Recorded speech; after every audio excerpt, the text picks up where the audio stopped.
Aleluya. Gracias a Miguel, gracias a todos ustedes por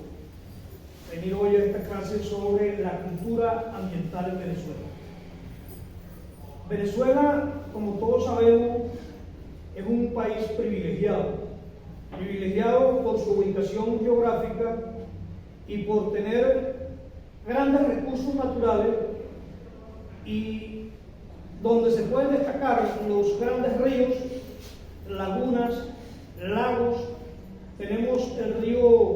el tercer río más grande de Latinoamérica, que es el río Orinoco, pero también tenemos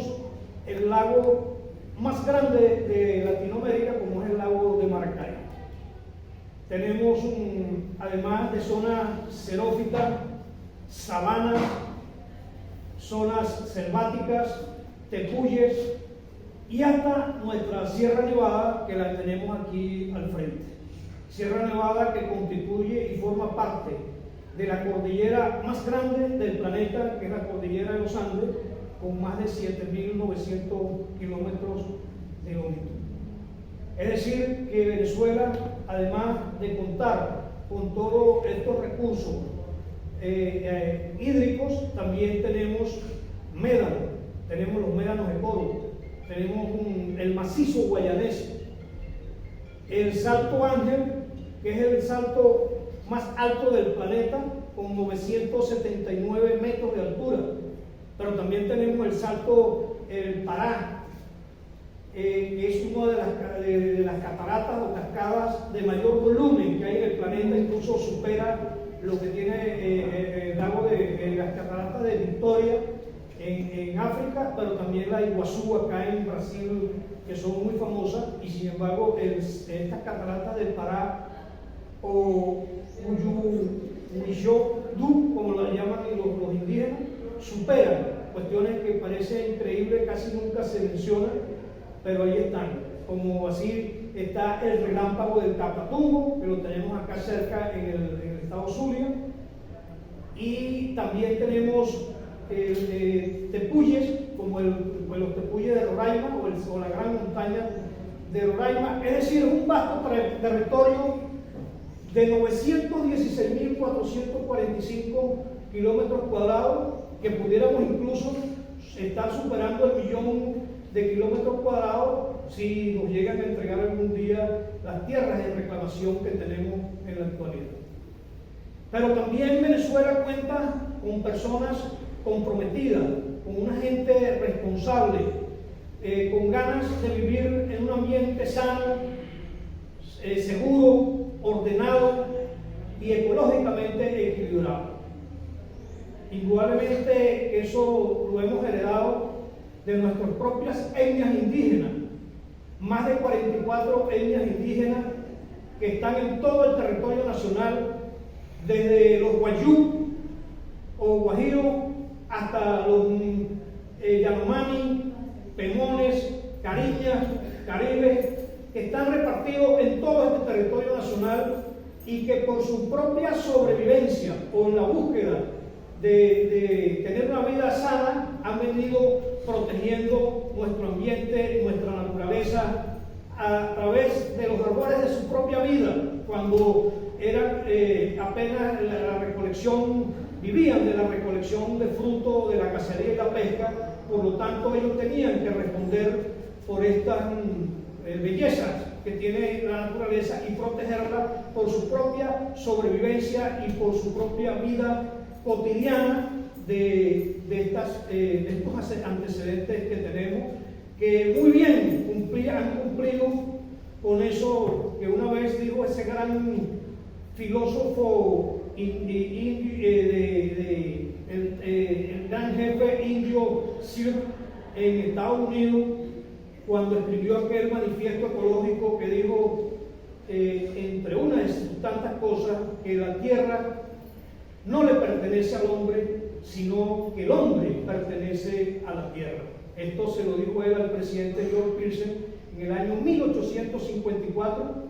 cuando intentaron comprarle sus tierras para formar un fuerte militar, y él, entre tantas variables de las cuales habló de la naturaleza, pidió siempre la protección de lo que es el suelo, el agua, el aire y toda la biodiversidad, llamando pues a sus antecesores para que donde ellos mismos se bañaban, donde ellos mismos respiraban, por lo tanto tenían que proteger, porque si no indudablemente que terminarían convertidos en los repletos de basura, y es como una actualidad que se está cumpliendo hoy. Pero también nosotros los venezolanos hemos recibido parte de esa cultura ambiental, de aquel gran encuentro que hubo de otros mundos, en el caso de nosotros que fuimos colonizados prácticamente por los españoles, pero que próximamente se extendió a toda Europa y se encontraron o se definieron tres grandes culturas venezolanas. Entre ellos están las mismas culturas indígenas propias, como la cultura europea y la cultura africana. Todas, por supuesto, bajo una corriente cultural que a la final arropó todo el occidente, como es la cultura occidental, de la cual muy arraigada en lo que es la cultura griega, la cultura de la filosofía, los que nos enseñaron el positivismo, el método científico, pero también se inspiraron en la naturaleza, en el ambiente, es decir, que tuvieron una cultura ecológica, como Tales de Mileto, que decía que el arjé o el principio de la vida era el agua, o como Anaxímenes, que decía que el principio de todo era el aire, o Genófanes, que decía que todo era tierra, Heráclito, que todo era fuego, y Empédocle decía que los cuatro elementos eran el principio de todo lo que está en el planeta. Más adelante, el mismo Aristóteles, el filósofo científico, el biólogo, el zoólogo, dijo muy claro que la naturaleza no hace nada incompleto ni nada en vano. Y también el filósofo de la salud ambiental o de la medicina, Hipócrates, también hizo mención de la naturaleza en sus pensamientos científicos, sobre todo en la medicina, cuando se inspiró y decía siempre que la sociedad, ni el hombre, ni ninguna cosa puede ir más allá de los límites establecidos por la naturaleza. Y es así como, en base a estas culturas indígenas, en base a esa cultura sembrada de otros países, de otros mundos, grandes pensadores y grandes maestros, e incluso nuestros libertadores, se enfilan también hacia una actitud positiva hacia la naturaleza. Para nadie es mentira que Andrés Bello y el mismo Simón Rodríguez, en sus letras, en sus poesías, en sus escritos, dejaron claro que el ambiente, la naturaleza, era el deber del ser humano protegerla. Por ello se les menciona como los grandes pensadores, incluso más allá de Piaget, de Ausubel, de Vygotsky, sobre el pensamiento ambientalista americano. Y así como nuestros gobernantes, sobre todo del siglo recién terminado, siglo XX, se enfilaron y tuvieron espíritu para comenzar una batalla a favor de la naturaleza, que a mi criterio personal se inicia el año 1937, cuando el general Eleazar López Contreras, en su junta militar de gobierno, declara el primer parque nacional en Venezuela, que es el Parque Nacional Rancho Grande, que más adelante, el año 1953, el general Marcos Pérez Jiménez, en su gobierno, lo declara con el nombre de Henri Pittier, en honor a ese gran botánico, explorador y ecologista suizo que recorrió toda Venezuela y que impulsó la iniciativa de crear grandes reservas a través de los parques nacionales. Recordemos para nosotros con orgullo que el año 52 se creó, fue el segundo parque nacional que se creó en Venezuela, que fue el Parque Nacional Sierra Nevada. Más adelante, en otra junta de gobierno presidida por Carlos Delgado Chalbó, se declara la primera el primer monumento natural en Venezuela. Y es el monumento que está en el estado de Monaga, el monumento Cueva del Guácharo, y que lleva el honor de tener el nombre de Alejandro von Humboldt o Alejandro de Humboldt, ese alemán, también explorador, que protegió y dio a conocer muchos recursos naturales en Venezuela. Otra junta de gobierno comandada por el Germán Suárez Flamerich, el año 50, crea la primera reserva forestal en Venezuela, la reserva forestal de Turén, donde se buscaba proteger todos los recursos naturales, y dio paso a crear las 10 reservas forestales que tenemos, entre ellas el Mataca, el Caura y toda el San Camilo, la reserva forestal que tenemos, formamos parte de ellas, que es la de Caparo, y así sucesivamente se emprende toda una historia del siglo pasado y se crea ya más cercano el Instituto Nacional de Parque, el año 73, a través del gobierno de Rafael Caldera, precisamente para custodiar, administrar y manejar todo este vasto territorio de ABRAE, que hoy ocupan casi el 72% de todo el territorio nacional, con 408 ABRAE. Es el resumen más reciente que tengo del profesor Zurbarán, y que resguardan lo que tiene que ver con toda una biodiversidad. Recordemos que Venezuela es el 7º país más megabiodiverso del planeta, donde estamos incluso de 5º en tener la mayor cantidad de aves, estamos de 9º en tener la mayor cantidad de anfibios, 7º en tener la mayor cantidad de plantas vasculares, es decir, y somos también dentro de esa gama de países que tienen una gran cantidad de especies de mariposas. Más adelante, y en este mismo orden, se comienzan a crear otros hechos históricos, como el que hizo el mismo Germán Suárez Flamerich, cuando crea o declara el árbol ícono de Venezuela, que es el araguaney. El araguaney, que en ese entonces se llamaba Tabebuia crisanta, y en la actualidad se llama Amojantu crisanta, se llama en la actualidad el araguaney. Y más adelante, inspirado quien declara el araguaney no es Flamerich, sino Rómulo Gallego, en una junta de gobierno, por aquellas poesías que él decía, los araguaneyes, que son la primavera de oro del país. Flamerich declara más bien a el pájaro o el ave venezolana, como lo es el íctero, el turpial. Y le toca a Wolfgang Larrazábal declarar la orquídea o la Cattleya moeseae, en honor a William Cattleya, ese gran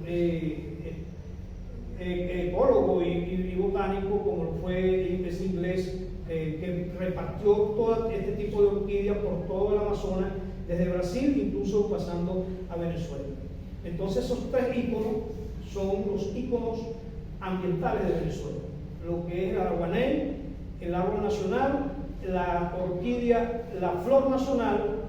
y el pájaro, el ave nacional, lo es el turpial, que también es el ave nacional de Curazao. Más adelante sucede un hecho histórico acá en Mérida, y es que el profesor Antonio José Uzcategui Burguera, del cual siento el honor de haber recibido el Premio Municipal de Ambiente el año 94, que lleva el nombre de él acá en el Consejo Municipal. Este profesor médico, crea la Facultad de Ciencias Forestales y Ambientales, buscando ya la forma de que las universidades, los institutos universitarios se involucren en la cultura ambiental y en el tema ambiental, en el tema forestal, en el tema ecológico. Y precisamente como egresado de esa facultad me siento orgulloso, me siento contento como ingeniero forestal que soy, y sobre todo de haber conocido al profesor Pedro Salinas, quien me encaminó en las primeras luchas ambientalistas cuando creamos SOCOME, que era Sociedad Conservacionista Mérida, que es la primera sociedad conservacionista que se crea acá en el estado de Mérida y quizá en el país. Ahí se inician las primeras luchas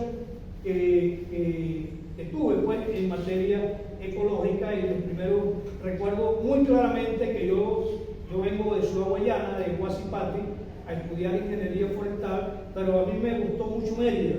Estas montañas, estas nieves, me gustaron su naturaleza, y le dije al profesor Salinas, no se me olvida nunca, que le dije: profe, ¿cómo hago yo para saber de Mérida, para querer a Mérida y para impulsar una cuestión ambiental, una lucha ambiental acá en Mérida? Y me dijo: léase a don Julio Febres Cordero. Y el jueves, nosotros nos reuníamos todos los jueves en la facultad, y el jueves inmediato me trajo un bolsito amarradito con todos los libros, o la mayoría de los libros de don Julio Febres Cordero. Pero también aquí en la Universidad de los Andes han existido mujeres batalladoras y que han dado un camino importante en esta ruta ecológica que tenemos a nivel nacional, como lo es la fallecida doctora Nancy Salvi, también médico de acá de la Facultad de Ciencias, de la Facultad de Medicina. También la doctora Cecilia Escorza, que impulsó el primer circuito universitario en manejo de residuos y desechos sólidos, como lo es, que todavía se mantiene, como lo es Ciudad Libre. Es decir, que las instituciones universitarias, acá mismo en el Sucre, han sido pioneros en lo que tiene que ver con la materia de educación ambiental, en el sentido de que ha sido uno de los primeros institutos, incluso antes de que en la Constitución se señalara o se decretara la educación ambiental obligatoria en todos los niveles educativos. Ya nosotros acá, desde el año 96, ya veníamos impulsando parte de esta realidad. Y es así como se han formado a través de la historia en todas estas universidades los grandes profesionales que hoy ocupan y que en aquel momento se requerían cuando se fundó el primer Ministerio del Ambiente para los Recursos Naturales en América Latina, que lo creó el profesor Mordo José Gabaldón Berti durante el primer gobierno de Carlos Andrés Pérez, y se formó este instituto, este ministerio, precisamente para abarcar todo lo que tiene que ver con el manejo y la gestión ambiental, forestal, y todo lo que tiene que ver con nuestros recursos naturales. Más reciente, el año 99, a través del presidente Hugo Chávez Frías, se declara la Constitución de la República Bolivariana de Venezuela con 3 artículos exclusivos en materia ambiental. Y por eso se llaman los decretos, los derechos ambientales. Por primera vez se escriben nuestros derechos, que por cierto, los autores, los autores de esos 3 artículos, que eran más, fue el profesor Alexander Luzardo, ese extraordinario docente de la Universidad Simón Bolívar y abogado, quien conjuntamente con todos los grupos ambientalistas venezolanos, entre los cuales nos incluimos los de acá de Mérida, se crean estos artículos que nos invitan en primera instancia a vivir en un ambiente sano, limpio y ecológicamente equilibrado, pero también a disponer de leyes que puedan definir un territorio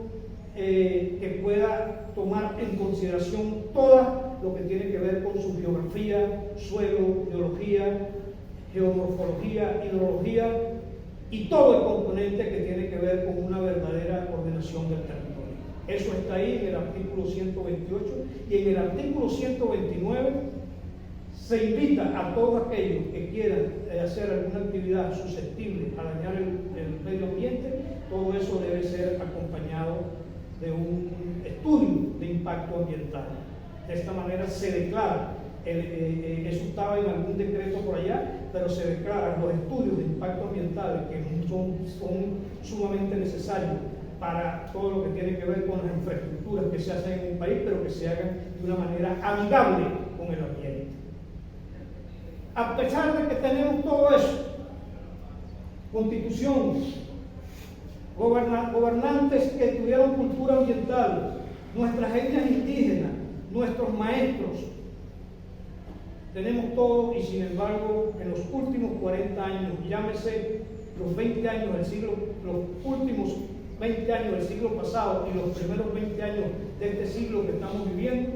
lamentablemente no hemos tenido un compromiso acorde con la realidad de esa cultura ambiental que nos sembraron nuestros libertadores. Recordemos que Simón Bolívar fue el primero en el mundo en hacer un decreto conservacionista, el decreto de Chuquisaca, el año 1825, pero 3 años antes, Antonio José de Sucre ya había realizado también la primera ordenanza del aseo urbano cuando fue intendente de Quito. Es decir, que todo eso que nos sembraron, esos maestros, esos libertadores, nuestros profesores, nuestros docentes, hoy, hace 20 años, después de esta explosión demográfica y de todas estas ocupaciones que hemos tenido con la naturaleza y que ha traído consigo todas las industrias, desde la industria textil, la petrolera, las industrias químicas y papeleras, lamentablemente ponen en tela de juicio ese gran espíritu que nos sembraron esta gente. Y vemos un país con grandes derrames petroleros. No sé si han visto este fin de semana la prensa, pero hay un derrame petrolero en el lago de Maracaibo prácticamente indetenible, como lo hubo una vez allá en Monagas, en Guarapiche. Vemos como los lodos rojos de Guayana están casi a las puertas del Orinoco y del Caroní. Vemos nuestras cuencas hidrográficas ocupadas, intervenidas, donde se le descargan aquí mismo en los ríos aguas negras sin tratamiento alguno. Las deforestaciones, la reserva forestal de Caparo, la más cerca que tenemos, fue totalmente devastada por el sistema de deforestaciones. Los incendios forestales en todos los sectores. Vemos el mal manejo en todas las ciudades y municipios del país ahogados en basura por el mal manejo de los residuos y desechos sólidos, y así se extiende una larga lista de ilícitos ambientales, donde ya incluso en las mismas ciudades vemos talas de árboles a cada momento sin reposición alguna. De esta manera considero que hemos prácticamente llevado atrás esa gran cultura que nos sembraron toda esta gente. Por eso, para finalizar, yo quiero citar o parafrasear una breve historia de un colibrí que se llama la parábola del colibrí. El colibrí, el chupafloro, como ustedes lo llaman, no sé qué nombre le darán por acá. En un gran incendio que había en el bosque, veía el león, el tigre y todos los animales, a este pajarito tan chiquitico en su aleteo, ir y venir de un pozo al incendio, y con su pequeño piquito echaba un poquito de agua, y esta gente se burlaba. El león le decía: este tipo está loco, ¿cómo puede con eso apagar ese incendio? Y en una de esas él se regresa y le dice: pero yo estoy haciendo mi parte, yo estoy haciendo lo que me corresponde. Por eso yo invito a todos ustedes, que son las actuales y las futuras generaciones, a hacer su parte, a hacer lo que les corresponde, a tratar nuestros ecosistemas como debe ser, a tratar nuestras aguas, nuestros ríos, nuestro planeta como debe ser, porque son ustedes quienes le van a dar garantía a las futuras generaciones de que vamos a vivir en un ambiente limpio, sano y ecológicamente equilibrado. Muchas gracias.